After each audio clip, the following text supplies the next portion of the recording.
Veuillez quitter votre siège avant que j'appelle la sécurité. La première classe n'est pas pour les passagers en liste d'attente. Une voix s'éleva à l'avant de la cabine, nette et forte, au-dessus du bruit du moteur au ralenti.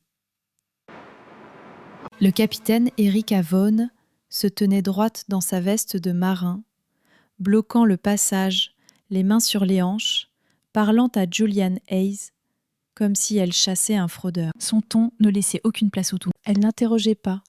Elle affirmait. Un homme blanc, assis, 2 rangs derrière lui, gloussa doucement, secouant la tête avec un sourire en coin. Un autre détourna le regard, faisant semblant de regarder son téléphone. Mais tout le monde avait entendu, tout le monde avait vu ça. Julian, assis calmement en costume en cuir anthracite, immobile, sans cligner des yeux. Il regardait simplement Erika, respirant lentement et répondant à son regard fixe par un silence total. Il n'avait aucune envie d'expliquer quoi que ce soit à quelqu'un qui avait déjà décidé qu'il n'avait rien à faire ici. Bras croisés sur les genoux, posture détendue, expression indéchiffrable, Erika prit son silence pour une soumission et avança. Vous avez un code premium, parce qu'à moins que quelqu'un ait malencontreusement scanné votre billet, ce n'est pas votre siège. Julian ne répondit pas encore. Il jeta un coup d'œil à la cabine, aux panneaux de bois brillants, à l'éclairage tamisé au plafond, aux 6 autres passagers qui le regardaient, figé comme un public devant une chute. Il regarda sa tenue.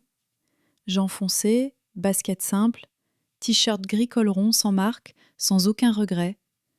Erika pensa qu'il était en service, ou pire, l'assistant de quelqu'un. Elle ne prit jamais la peine de demander. Une seconde avant de perdre patience, Julien posa son sac à main à côté du siège. À ce moment-là, Howard Gaines, un investisseur en capital risque d'une 50aine d'années, passa et repoussa le sac de Julian du pied. « Ne bloquez pas le passage », marmonna-t-il. « Certains d'entre nous ont vraiment payé pour être ici. » Howard réajusta sa veste de marque et s'assit en face de Julia, comme un homme qui affirme sa propriété. Julien ne dit rien, mais le silence changea. Ce n'était pas une reddition, c'était une stratégie. Ce que ni Erika ni Howard ne savaient, ce que personne à bord de ce vol ne savait, c'est que Julian Hayes n'avait pas seulement réservé un siège sur cet avion. Il possédait l'avion, la compagnie qu'il exploitait, la gare privée où ils étaient garés, et dans 30 minutes, il serait responsable de chaque mot prononcé en ce moment même. Mais ce n'était pas pour se vanter. Le film montre comment les gens révèlent leur vraie nature quand ils pensent que vous êtes inférieur à eux. Julien plongea la main en sa veste et tendit lentement à Erika un billet d'embarquement ordinaire. Pas de nom, pas de logo doré, juste un code barre. C'était un appât imprimé exprès pour cette expérience. Erika ne le scanna même pas. Elle agita la main pour le repousser. « Pas en première classe !»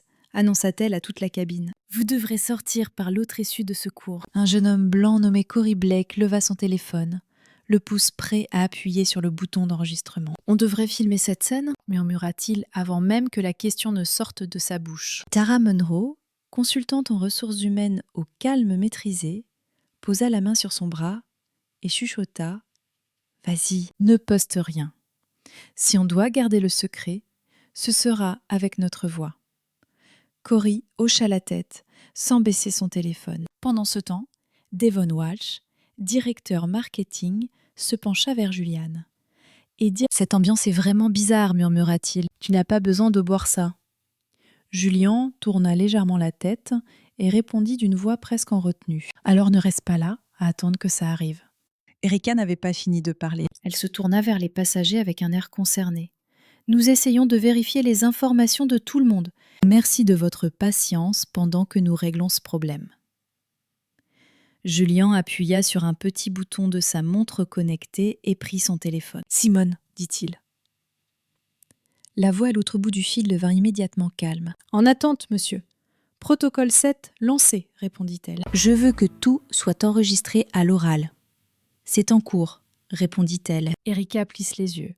« Simone, c'est qui ?» demande-t-elle.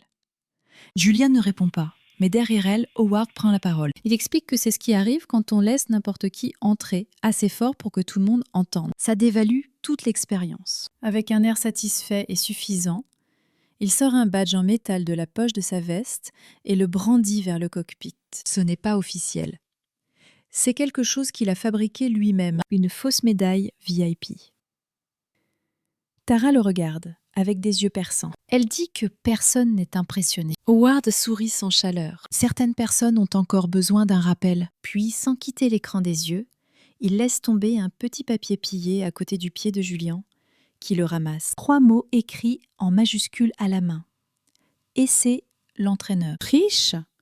Julian retourne le papier dans sa main, puis le lève pour que tout le monde dans la cabine puisse voir. Cette phrase peut-elle représenter n'importe qui ici ? Demande-t-il. Devon se lève. Cory ajoute « Pas moi, c'est dégoûtant ». Erika, qui assiste à toute la scène, finit par se fâcher. « Tu as 60 secondes pour quitter cet avion.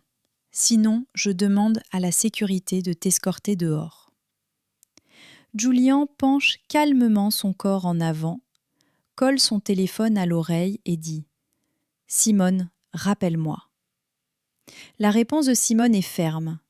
Confirmé. Procède à une montée en puissance maintenant, enregistrée verbalement avec autorité. À ce moment-là, le pouvoir a changé. Le poids que Julie a créé se déplace dans toute la cabine comme un changement de pression d'air. Howard lève les yeux, confus. Erika sursaute et recule. Le vent, qu'est-ce que tu essaies de faire exactement ? Demande-t-elle. Julian lui sourit doucement. Tu vas bien tout comprendre. Puis, il ajoute à voix basse, juste assez pour que Devon et Tara entendent.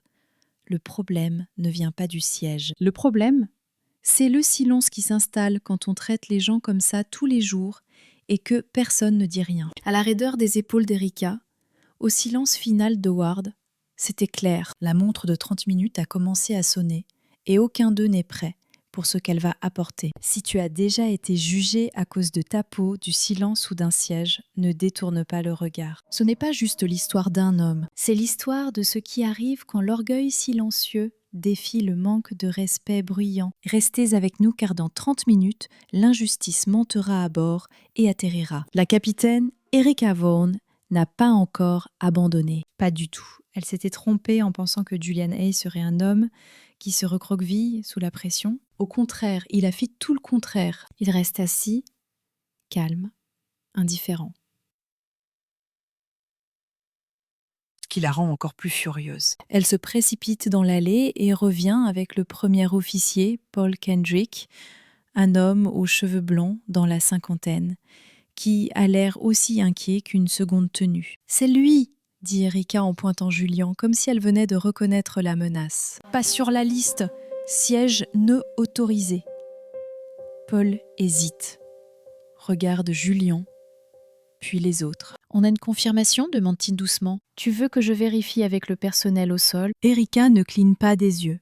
« La sécurité arrive, laisse-les gérer ça. » Puis elle se retourne vers Julian et ajoute juste assez fort pour que la première rangée entende.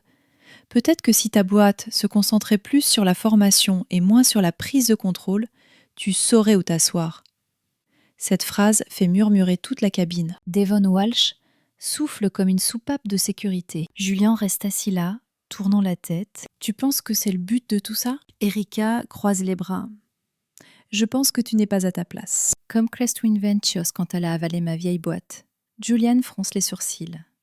Le premier signe de curiosité sur son visage impassible. C'est tout. Sa rancune, sa fierté n'a pas été blessée par une erreur. Elle a été brisée par une fusion. Le problème ici n'est pas la politique, c'est personnel. Howard Gaines, toujours assis avec son faux badge sur les genoux, intervient. Il squatte ce siège depuis qu'on est monté dans l'avion. Pas de billets, pas de statut. Je veux dire, allez ! Cory Blake sort de nouveau son téléphone, s'arrêtant une fois de plus près du bouton d'enregistrement. « Est-ce que ça se passe vraiment ?» demanda-t-il. Tara Monroe se retourne et lui fait face complètement. « Si tu filmes ça, tu rends la situation pire. On est là. On parle. C'est une question de responsabilité. » Cory hésite, puis baisse lentement son téléphone une fois de plus. « Non, on peut le regarder, Erika. Peut-être qu'on devrait attendre aussi. » Nous, on n'attend pas réplique-t-elle sèchement. Il n'a pas encore été vérifié depuis qu'il est monté à bord. Je veux qu'il quitte cet avion avant le décollage. Devon se lève. Il parle d'un ton ferme, brisant le silence luxueux comme une alarme. Tu ne sais même pas à qui tu parles. Il n'a rien fait de mal, pourtant tu continues à t'énerver. Erika lui répond. Et toi, tu es un passager payant et pas aveugle. Les yeux de Devon s'embrasent. C'est juste une simple analyse de dossier. Paul se tourne vers l'avant mais ne bouge pas. Julien glisse la main dans sa veste et remet son téléphone à son oreille. Simone, toujours en suivi, monsieur. Mise à jour du protocole 7, murmure Julien. Laissez-les continuer à creuser. Copie des logs mise à jour.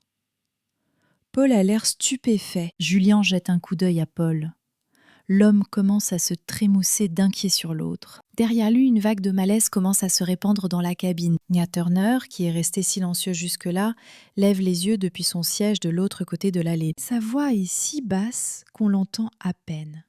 J'ai déjà vu ça avant. Même porte, même équipage, juste un autre jour.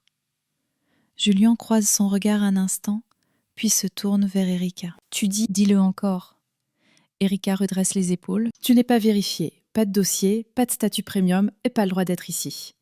Même si je construisais le jet, demande. Même si la compagnie qui a conçu le siège sous toi était la mienne, tu ne t'attends pas à ce que quelqu'un y croie. Howard, tu vois les jeux que ces gens jouent? Tara en a assez. Ces gens, répète-t-elle, la voix glaciale. Tu veux répéter ça, Howard? Il lève la main. Ne déforme pas mes mots. Oh non, pas besoin, répond Tara. Il se débrouille parfaitement seul. Finalement, Paul avance. Capitaine, peut-être devrions-nous garder la sécurité un moment. Juste une seconde. Erika ne répond pas. Au lieu de ça, elle se tourne vers le système d'intercom et murmure dans son écouteur. Un instant plus tard, la porte arrière de l'avion s'ouvre et Victor Crane entre. Le chef de la sécurité de l'équipe de charter, droit comme un soldat en service. Un problème?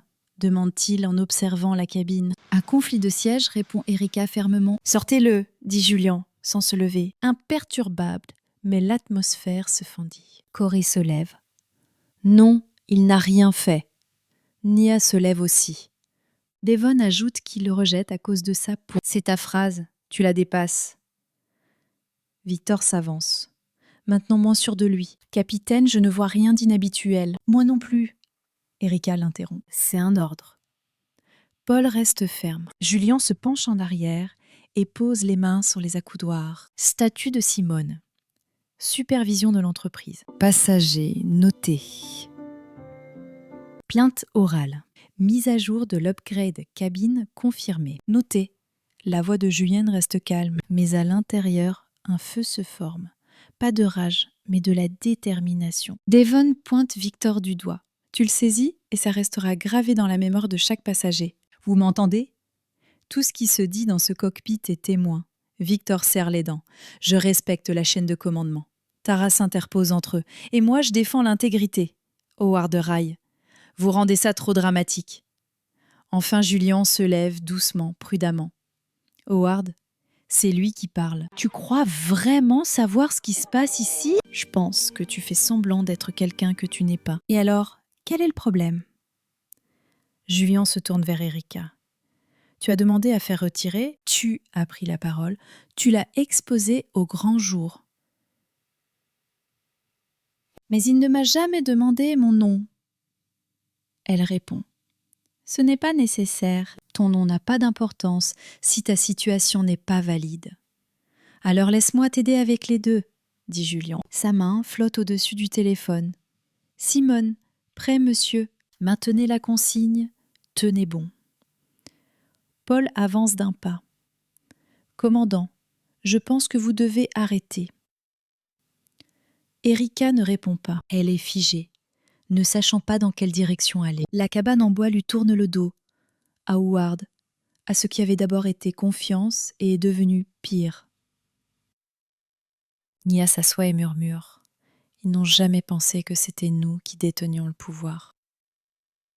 Julien reste immobile. L'avion tout entier est devenu un exemple flagrant d'exposition. Le biais ne se manifeste pas par la technologie ou les réseaux sociaux, mais par les voix humaines dans la cabine, par les choix, par le silence qui devient résistance. Et à cet instant, Julien sent non seulement que toute la cabine penche vers lui, il sait que l'équilibre des pouvoirs a changé. Il ne reste plus qu'à atterrir. La capitaine Erika Vaughn ne recule pas après avoir été défiée devant les passagers. Son estime de soi, blessée par la fusion qui avait transformé son ancienne société de location en une division supérieure, brûle désormais d'un feu intense. Elle s'approche de Julian Hayes, toujours debout près de son siège, calme mais le regard déterminé.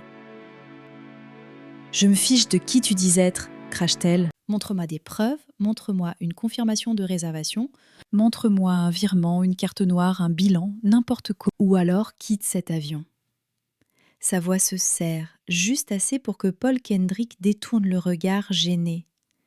Julien incline légèrement la tête, comme pour la jauger. « Alors, maintenant c'est une histoire d'argent ?» demande-t-il. « Une question de procédure. » Erika réplique sèchement. « On paie pour entrer. Tu ne peux pas juste partir comme ça. » Elle s'arrête, mais l'implicite flotte dans l'air, lourd et blessant. « À quoi ça ressemble ?» demande Devon de l'autre côté de l'allée, se levant lentement. « Dis-le. »« Dis-le » rougit Erika. « Je veux dire non vérifié. »« Non, » dit Julien d'une voix basse. « Je veux dire précisément ce que tu ne dis pas. » Howard Gaines, toujours assis, satisfait, rit en silence. « Tu veux qu'on te traite comme si tu appartenais à cet endroit ? Habille-toi correctement. » Julien le fixe sans cligner des yeux. « Et quel rôle joues-tu » Le voleur. Le sourire de Howard se fige. « Je peux t'acheter 2 fois. » Julien reste immobile. « Tu ne supportes pas mon silence ?» Juste à ce moment, Mia Lang, la plus jeune membre de l'équipage, sort de la cuisine. Elle s'approche d'Erika, l'air inquiet. « Capitaine, il y a un problème de sécurité à la gare. Devons-nous retarder le départ ?» Erika secoue la tête. « Non, on ne retarde que pour une seule raison. C'est que ce passager n'est pas autorisé. Cet homme nous bloque. » Elle se tourne vers Victor Crane, le chef de la sécurité de l'avion, et désigne Julian. « Faites-le sortir. » Victor avance, démarche assurée, geste ferme. « Vous devez venir avec moi, » dit-il fermement. Paul intervient rapidement. « Attendez, Victor, calme-toi un peu. Réfléchissons bien. »« Il trouble l'ordre, » dit Mia à voix haute. « Il crée des tensions. Nous devons suivre la procédure de sécurité. » « Il n'a jamais pris la parole, » dit Tara Monroe depuis son siège. « Jamais, mais tout le monde autour de lui l'a fait. »« Il n'est pas dans le système !» répète Mia. « C'est ça le problème !» Julien tend la main vers son téléphone. « Simone, toujours là !»« Monsieur à situation. » La plainte du passager a été enregistrée. La déclaration de l'équipage a été enregistrée verbalement. Vous êtes autorisé à continuer. Passez à l'étape finale de la procédure 7, mais attendez mon signal. Traduction. En attente. Juliane posa le téléphone et regarda Victor droit dans les yeux. Tu as posé ta main sur moi devant tout le monde ici. Et ça ne mettra pas fin à ta carrière. Ce sera un souvenir. Parce que tout le monde, dans cette cabine, se souviendra exactement de qui s'est levé et qui ne l'a pas fait. Victor hésita. « J'obéis aux ordres et je vais t'en donner un, » dit Julien d'un ton ferme. « Recule. » Un silence pesant s'installa. Puis Erika cria « Victor !» Victor ne bougea pas. Corey Blake, qui observait toujours calmement depuis son siège, se leva. « Je sais ce que c'est. Je l'ai déjà vu. Pas dans un jet privé, mais au bureau, en réunion, en conférence. Tu crois que parce qu'il se présente pas, il est inférieur à toi. Et tu penses que te lever te rendra noble, dit Howard en roulant des yeux. Assieds-toi. Toi d'abord, répondit Corey d'un ton assuré. Tu ferais mieux de descendre de l'avion. Erika se tourna vers Corey. Tu te trompes. Erika et ton leadership aussi, ajouta-t-il. Et je ne resterai pas silencieuse pendant que tu renvoies quelqu'un à cause de tes propres préjugés. Nia se leva aussi. Tu n'as même pas demandé son nom. Le garrot, j'ai vu sa peau. Tu as vu ses vêtements. Et tu as deviné. Le visage d'Erika se crispa. Ça suffit, Victor. Écarte-le. Mais Paul Kendrick s'interposa. Capitaine, je m'oppose formellement. Ça a été trop loin. Tu n'as pas le droit de me faire ta loi, dit Erika. Alors vas-y, monte en puissance, intervint Julien, parce que ça ne restera pas silencieux. Pas aujourd'hui. Victor finit par prendre la parole. Je peux pas faire ça. Pardon ? Demanda Erika. Je ne licencierai pas quelqu'un qui n'a enfreint aucune règle, et je ne prends pas cette responsabilité. Mia s'approcha. Ça sera inscrit à ton dossier, Victor. Très bien. Victor se retourna et partit. Erika avait l'air d'avoir reçu une gifle. Julian s'assit lentement, puis regarda autour de la cabine, laissant le silence retomber comme la poussière après la tempête. Puis, le bruit d'une armure qui craque.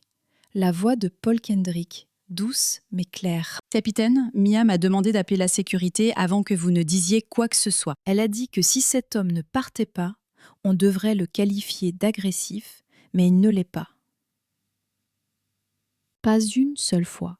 Cette confession fit exploser la pièce. Les passagers restèrent bouche bée. Erika se tourna lentement vers Paul, l'horreur visible sur son visage. « Qu'est-ce que tu as dit ? » ?»« Je n'agis pas sur ses ordres, » bafouilla Paul. « Mais c'est vrai, elle a dit qu'on devait protéger l'image de la cabine et ça veut dire éliminer quiconque n'est pas à sa place. » Terra se leva à nouveau. « Elle a dit ça ?» Paul hocha la tête. « Je n'étais pas d'accord, mais je n'ai rien dit. Je regrette ça. » Julien se tourna vers Mia. « C'est vrai ?» Elle resta sans voix. « Je ne me souviens pas avoir dit exactement ça, mais les mots ont été prononcés, » répondit Julian. « Assez pour que quelqu'un d'autre mente et frôle le fait de me toucher, » murmura Devon, toujours debout. « C'est dégoûtant. » Cory regarda autour de la pièce. « Pourquoi personne n'a parlé plus tôt ?» Julien répondit doucement. « Parce que le silence est facile quand ça ne te touche pas. » Il se leva de nouveau, remit sa veste en place et regarda Erika droit dans les yeux. « Tu demandes des preuves. Tu l'exiges. Tu me reproches, tu te moques de moi. Tu essaies de m'effacer. » Elle ne dit rien.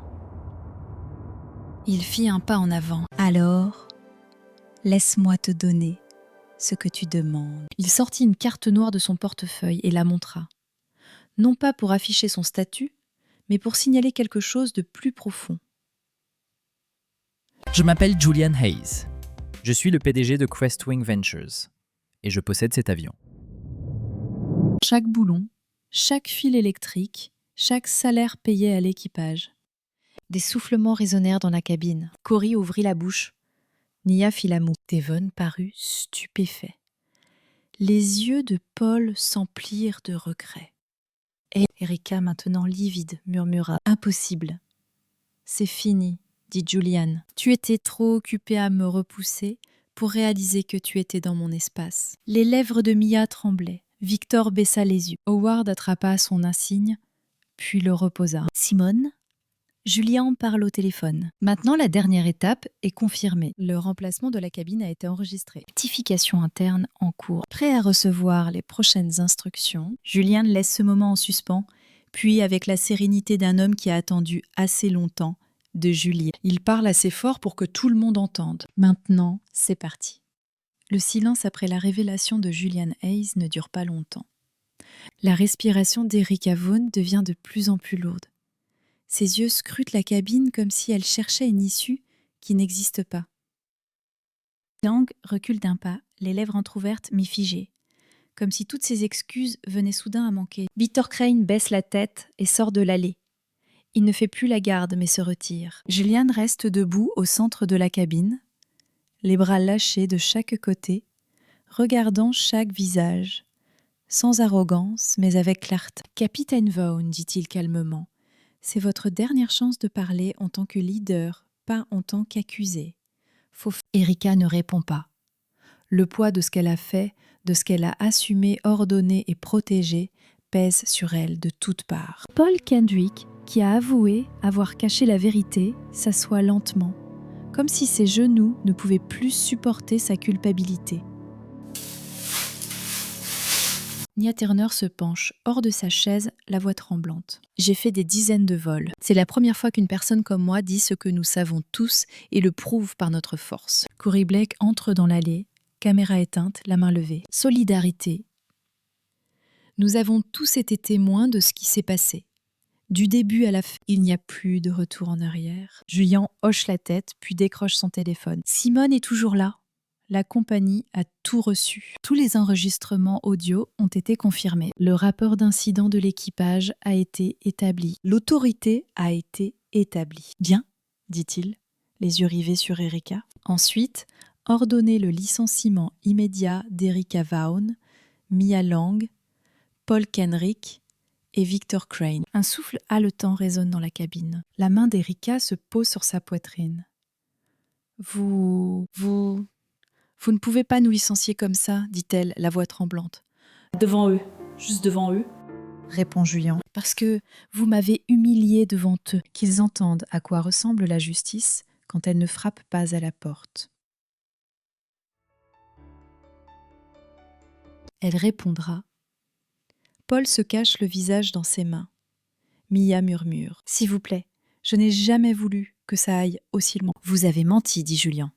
Vous avez inventé des menaces. Vous avez transformé un moment de calme en crise juste parce que vous n'aimiez pas à quoi je ressemblais dans ce siège. »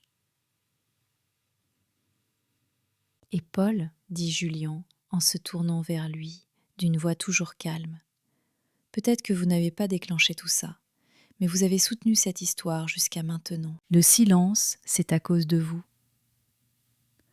Paul ne fait que hocher la tête, le regard vide. « J'aurais dû arrêter plus tôt. »« Vous n'auriez pas dû laisser ça commencer, » répond Julienne. Devant, qui observe maintenant l'ensemble de la cabine, secoue la tête. « C'est le moment le plus vrai que j'ai jamais vu dans un avion. » Tara Monroe se tient à côté de lui. Pas seulement vrai, mais aussi dur. Julian désigne l'arrière de l'avion. Vous êtes relevé de vos fonctions. Tout le monde doit quitter l'appareil immédiatement. Le dernier salaire sera versé. L'accès a été révoqué. Contre l'équipe conformité traitera les documents. La voix d'Erika se brise. J'ai tout donné pour cette entreprise. Julian répond qu'il l'a méprisée. Non pas violemment, mais avec le pouvoir de claquer la porte.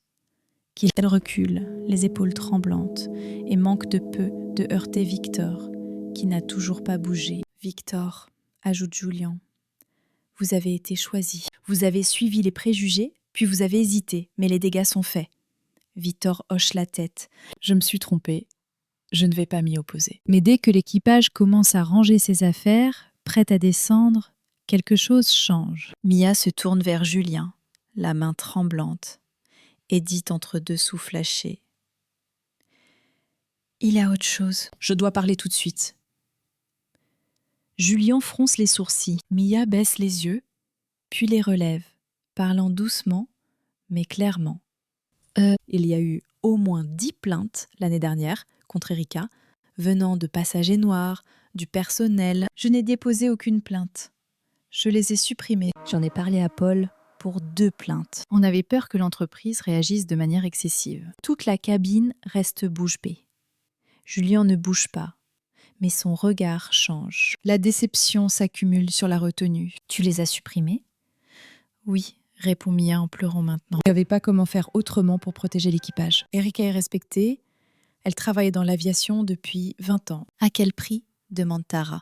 20 ans de silence ? La voix de Simone retentit au téléphone. Maintenant, Monsieur Hayes, la compagnie vient de confirmer que Mia Lang a supprimé des plaintes de passagers, violant les normes éthiques et les règles fédérales de l'aviation. Son licenciement est en cours de validation pour motif et sera soumis à un examen interne. C'est clair, dit Julien. Continuez l'audit. Je veux que tout le dossier soit mis au jour. Simone a confirmé. Les passagers restent figés, stupéfaits. Howard Gaines finit par prendre la parole, se levant lentement, essayant de reprendre le contrôle une dernière fois. Tu as fait ton point, Julien. Peut-être qu'il est temps pour une discussion privée, Howard. Julien l'interrompt. Tu n'as pas le droit de retourner la situation maintenant. Tu t'es moqué de moi, tu as vidé mes poches, tu m'as traité d'escroc. Puis il se recroqueville quand la vérité devient trop évidente. Tu es banni à vie de Crestwing Aviation. Ton dossier client est révoqué. Le compte de ta société sera signalé pour examen par la direction. Le visage de Ward devient rouge puis pâle. Il ne peut pas. Je l'ai déjà fait, dit Cory qui observe à côté. Et c'est le son du système qui s'ajuste automatiquement. Julien laisse ce moment reposer. Laissez retomber la tension. Puis il se tourne vers les passagers restants. Pas de presse, pas d'enregistrement, pas d'équipe de tournage. Juste vous tous pour témoigner de ce qui se passe quand le pouvoir n'est pas un substitut mais une action. Il regarde Nia. Tu as dit la vérité tout à l'heure. Tu as dit que tu avais déjà vu ça. Trop de fois, répond-elle. Alors j'espère que tu ne reverras jamais ça sur un vol à aile effilée, dit Julian, parce qu'aujourd'hui, c'est la fin du monde. Et quand l'équipage commence à descendre de l'avion, un par un, dépouillés du pouvoir qu'ils ont abusé, la cabine tombe enfin dans un silence paisible, sans tension. Ça donne une sensation de pureté. Julian Hayes reste debout au milieu de la cabine, suivant les derniers membres de l'équipage qui se dispersent dans l'allée étroite en silence. Au moment où ils disparaissent derrière la porte de la cabine, un silence s'installe, moins lourd qu'avant, plein d'attente, comme si tout le monde attendait quelque chose de nouveau à commencer. Julian ne s'assoit pas. Il regarde autour de lui, fixant chaque passager. Pas pour demander la permission ni montrer son pouvoir, mais pour affirmer sa présence. Il murmure que ce n'est pas seulement l'affaire d'un équipage. C'est une question de culture, et cette culture va s'arrêter aujourd'hui. Sa voix n'est pas forte, mais elle remplit la cabine comme de l'oxygène. Avec effet immédiat, Crestwing Aviation appliquera le programme d'égalité Crestwing sur tous les vols, tous les équipages, tous les clients. Nous rendrons obligatoire la formation sur les préjugés en temps réel, exigerons des vérifications des plaintes des passagers et supprimerons l'autorité interne de décision basée sur les dossiers. Cela ne sera pas enterré dans une politique, ça sera dit haut et fort dans chaque cabine. La voix de Simone résonne au téléphone, maintenant posée sur l'accoudoir de Julian. Confirmé. Le communiqué de presse est prêt. Les protocoles de vérification seront intégrés aux réunions d'équipe dans l'heure. Devon se penche en avant, toujours avec autorité. Tu mets ça en place ici même. Où ça se passe ? Julian répond. C'est le seul endroit où il faut commencer. Nia sourit doucement. Ça ne ressemble plus à la même chose. Tara hoche la tête. C'est l'image d'une vraie réforme, pas un simple mémo. Dans un instant, ajoute Corey. Tu viens de réécrire l'ambiance. Julian se tourne vers l'arrière de la cabine. Simone, assure-toi que ce vol atterrisse pour inspection. On ne décolle pas si les murs sont pourris. Bien reçu, monsieur. La coordination est en cours. Puis, un imprévu arrive. Victor Crane, toujours assis à l'arrière, baisse la tête, se lève et avance lentement. Il semble hésitant, plus de cette voix assurée d'agent de sécurité, mais un homme portant un poids plus lourd que le pouvoir. « Monsieur Hayes, dit-il, j'ai quelque chose à dire avant de quitter cet avion. » Julian hoche la tête. « Vas-y. » Victor s'éclaircit la gorge. Avant le vol, il y avait un document, une mise à jour de la checklist. Ça avait l'air banal, mais ce n'était pas le cas. C'est Mia qui l'a écrit. Elle m'a demandé d'appliquer une nouvelle procédure de préparation au vol, excluant toute personne non vérifiée par son uniforme et son attitude. Je ne me suis pas posé de questions. J'aurais dû. Je pensais que ce n'était que du blabla. Julian croise les bras. Mais c'était bien plus que ça. C'était ciblé, dit Victor, les épaules voûtées, des mots codés pour justifier des expulsions avant toute escalade. Ça a été créé après que ta société ait racheté sa compagnie de location. Elle n'a jamais oublié ça. Elle voulait éliminer les passagers qu'elle jugeait incompatibles avec son image. Un long silence. Et tu l'as fait appliquer. Je l'ai fait, avoue Victor. Mais je n'ai compris le but que lors de ce vol, jusqu'à maintenant, la voix de Devon s'élève. Donc ce n'est jamais qu'une seule personne. C'est un système au sein même de ta propre équipe. Julian expire par le nez. Mâchoire serrée. Simone, dit-il, note la déclaration de Victor, marque la checklist pour revue interne. Revois toutes les suppressions précédentes basées sur le langage de Mia. Noté et marqué, répond Simone. En cours de vérification des modèles. On saura dans 1 heure à quel point c'est enraciné. Tara se tient à côté de Julian. Ou maintenant tu ne fais pas que ranger la maison, tu soulèves le plancher. Julian se tourne vers Victor. Il n'est plus chef de la sécurité cabine, mais sa confession vient d'empêcher une contamination plus profonde. Il sera soumis à une enquête administrative avec pleine coopération. « Compris, » murmure Victor. « Et merci de ne pas avoir caché ça. » Victor hoche la tête et retourne à son siège arrière. Il n'est plus un garde, mais un homme confronté à ce qu'il a contribué à construire. Julien prend une profonde inspiration puis s'assoit enfin, se détendant dans le siège où Erika avait essayé de l'en empêcher. Il regarde par le petit hublot à côté. Le matin est complètement lumineux. Le soleil perce sur la piste, glisse doucement sur l'aile de l'avion avec un contour doré. Puis il regarde Nia à travers l'allée. Il est le premier à lever les yeux, le premier à dire que ça lui semble familier. Ça compte, sourit Nia. Être vu aussi. Tu dessines quoi ? Demande Julien. Principalement des intérieurs commerciaux, dit-elle, en haussant légèrement les épaules. J'essaye d'apporter une touche sombre aux espaces luxueux, mais les clients me demandent souvent de rester neutre. Change ça, dit Julien.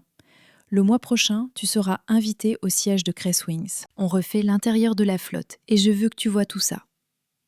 La bouche de Nia se fait un peu plus sévère. Tu es sérieux ? Putain, dit Julien. La vision commence par qui façonne l'espace.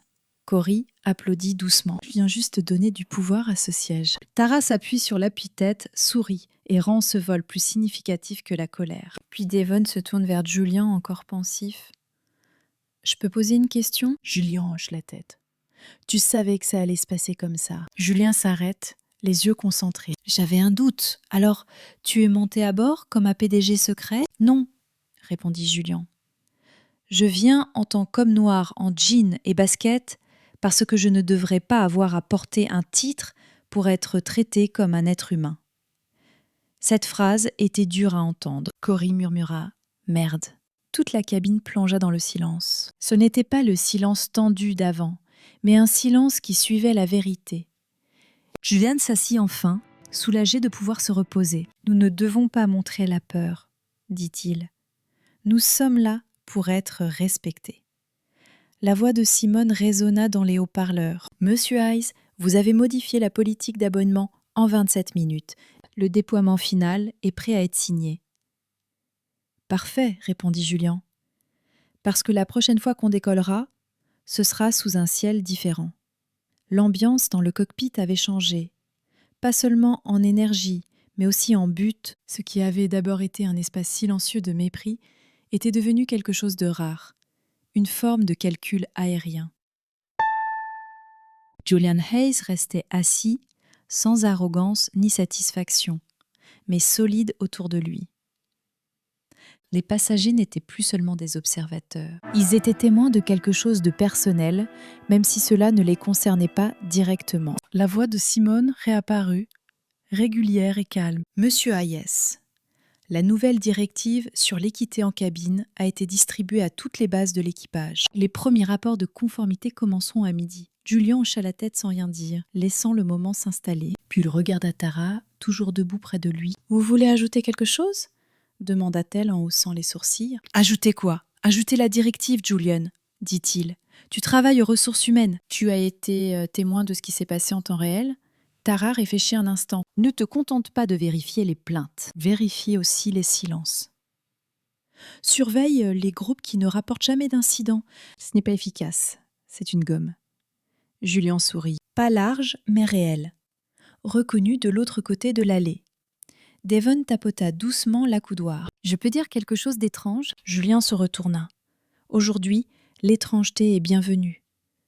Devon regarda autour de lui. « C'est probablement le vol le plus honnête que j'ai jamais fait, et on n'a même pas encore décollé. » Un léger rire court se répandit dans la cabine comme un souffle d'air frais à travers la fenêtre ouverte. Puis Victor Crane se leva. Son visage avait changé.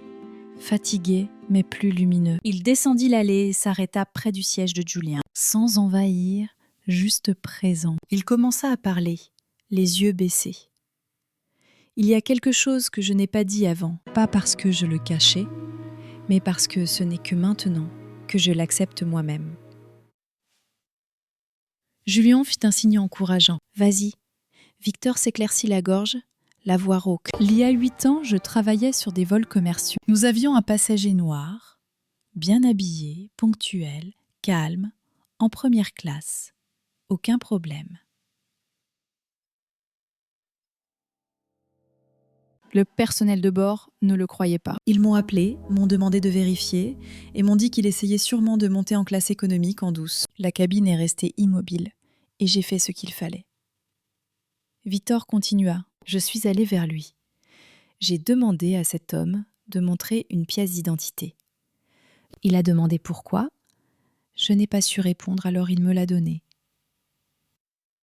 Calme, sans résistance, juste une tristesse silencieuse. Je suis partie honteux, mais moi, je ne l'ai jamais rapporté, jamais dit à personne. Le visage de Julien ne changea pas, mais quelque chose changea dans ses yeux. Une reconnaissance sans jugement. Pourquoi partager ça maintenant? Victor inspira.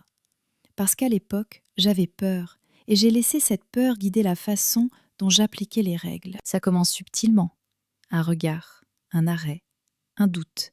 Et un jour, tu vas chasser quelqu'un de son siège. Devon souffla fort, et le système considéra ça comme un protocole. C'est vrai, dit Victor, mais ce n'est pas ça. C'est personnel et appris. Julien hocha lentement la tête. Confesser n'est pas une faiblesse. C'est une reconstruction. Victor cligna des yeux. Alors, que va-t-il se passer maintenant? Tu vas suivre une formation complète, répondit Julien. Pas pour punir, mais pour reconstruire. Si tu le termines, tu auras le rôle de nous aider à former les autres, mais cette fois, pas avec une politique, mais avec ton histoire. Victor hocha la tête, l'émotion lui montant à la gorge. « Merci, murmura-t-il. Julien hocha légèrement la tête, mais dans ce simple geste se trouvait une dignité qu'on ne peut ni acheter, ni gagner, ni contrôler. Tu l'as construit à chaque instant, à chaque sou. Nia regarda Julien. Tu disais tout à l'heure que tu l'avais fait exprès, en t'habillant comme ça. Julienne sourit doucement. Moi aussi. Je sais que si je monte à bord avec une Rolex et un costume, on me traitera comme un roi. Mais la dignité ne dépend pas des vêtements. Et ce n'est pas un test de statut. C'est un test de réflexe. Et ils ont échoué. Elle dit que certains ont échoué. Julien acquiesça, mais pas tous. Et pas pour toujours. Cory se pencha vers lui à travers le siège devant. J'ai presque filmé. Je pensais que ça aiderait, que les gens avaient besoin de voir ça. Julien répondit « Oui, mais pas à travers une caméra, à travers leurs propres yeux. C'est une sensation complètement différente quand tu ne peux pas juste faire défiler. » Cory dit « Exactement. » Julian se leva à nouveau, parlant à la cabine passager, pas comme PDG, ni comme l'homme qu'il venait de voir briser une injustice, mais comme quelqu'un qui a décidé d'emmener tout le monde avec lui. Ce qui s'est passé aujourd'hui n'est pas seulement ma responsabilité. C'est à vous tous, parce que vous n'êtes pas restés silencieux. Vous avez pris la parole. Vous vous êtes levés. Vous avez défié. Et c'est ça qui brise les schémas. Un silence. Cet avion ne décollera pas aujourd'hui. Il n'est pas prêt. Mais la prochaine fois, il partira avec une politique, un pouvoir et des principes clairs. Simone reprit le micro, sa voix chaleureuse. « Monsieur Hayes, les mesures de réforme ont été signées et archivées. Le rejet des opinions dans la cabine passager est terminé et la déclaration de Victor a été archivée pour la formation. »« Merci, dit Julien, et préparez une nouvelle déclaration. Le mot « L'avenir de Crestwing commence ici. » La cabine passager est maintenant silencieuse, pas à cause du stress, mais d'un calme créé par la vérité. Julian Hayes est toujours assis près de son siège. Sa voix n'a plus besoin d'affirmer son autorité. Elle a accompli sa mission. Ce qui remplit la cabine passager maintenant n'est pas le silence, c'est l'absorption. Tout le monde est en train de digérer l'information, mais sans peur ni culpabilité, avec compréhension, avec clarté. La voix de Simone résonna à travers le micro, régulière et claire, est un mot. « Monsieur Hayes, tous les passagers ont été confirmés comme soutenant l'initiative d'équiter Crestwing. » L'équipe de communication de l'entreprise a préparé une conférence de presse interne pour tous les futurs équipages basée sur les événements d'aujourd'hui. Vos paroles, vos décisions et votre timing précis.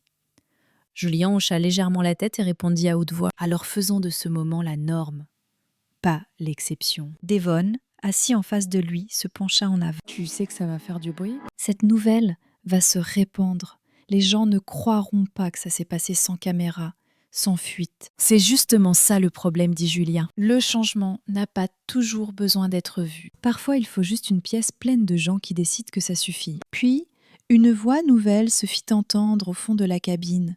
Rauque, vieille, étrangère. Ça vous dérange si je dis non? Tous les passagers des derniers rangs se retournèrent. Un passager dont personne n'avait encore entendu la voix se leva lentement. C'était un homme blanc âgé, probablement plus de 70 ans, vêtu d'une chemise boutonnée simple, tenant un vieux casque de pilote sous le bras. Son badge indiquait Miles Hartley. Julien l'observa et hocha la tête une fois. « Vas-y, fais comme chez toi. » Miles s'éclaircit la gorge. « J'ai piloté des jets pendant 32 ans. J'ai pris ma retraite il y a 10 ans, à une époque où les capitaines d'avions commerciaux étaient appelés héros, juste pour atterrir à l'heure. » Certains passagers sourirent. « Mais aujourd'hui, je ne tiens pas debout. » Miles continue, je suis resté là à observer. Et je dois avouer une chose, j'ai entraîné Paul Kendrick il y a plusieurs années. Je lui ai appris à voler, je lui ai appris les règles. Mais je lui ai aussi appris une chose que j'aurais aimé ne pas faire. Je lui ai dit, en cas de doute, fais confiance à ton instinct. Le problème, c'est que mon instinct a été formé dans un monde qui ne fait jamais confiance aux gens qui lui ressemblent. Sa voix s'est un peu étranglée. Et je lui ai transmis ça. Toute la cabine est restée silencieuse, respectueuse et ouverte. « Je vois que Paul hésite aujourd'hui, » ajoute Miles. « Cette hésitation, c'est moi. C'est toutes ces subtilités que je lui ai apprises pour lui dire ça. Tu as raison de le penser. Alors je ne m'excuse pas seulement pour être resté assis aujourd'hui. Je ne lisis 3 raisons de Zasré. Je m'excuse pour ce que j'ai déclenché il y a des années avant ce vol. » Julien ne répond pas tout de suite. Il laisse ses mots résonner. Calme. Prouvez leur place. « Merci, dit-il enfin. C'est à ça que ressemble la responsabilité quand elle n'est pas liée à un titre. » Miles hoche la tête et s'assoit. « Si j'avais eu un leader comme toi à l'époque, peut-être qu'on aurait volé autrement. » Julien se tourne vers les autres passagers. « Que ce soit notre héritage. Pas seulement une nouvelle politique, mais aussi de nouvelles routes. Des routes qui ne transportent pas seulement des gens, mais réoriente le vol. » Puis regardant Nia, il ajoute « Et assurez-vous que l'espace ressemble à un service pour tous. » Elle sourit, les yeux un peu perdus. « Je suis partante. » Cory se renverse en arrière, les mains croisées derrière la tête. « Le meilleur vol coincé que j'ai jamais fait. » Tara acquiesce.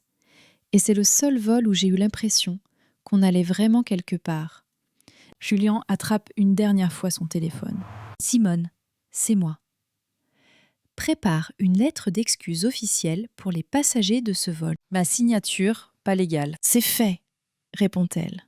« Une autre chose, » dit Julien. « Assure-toi que Nia Turner reçoive une carte platinum à vie avec l'emblème d'Arc et qu'elle soit ajoutée à la prochaine réunion exécutive du design intérieur. » « Confirmé. » répond Simone. Puis la voix de Julien s'assombrit un peu et interdisait officiellement à Howard Gaines et à tout associé de réserver les services Crestwing avec de l'argent personnel ou de l'entreprise.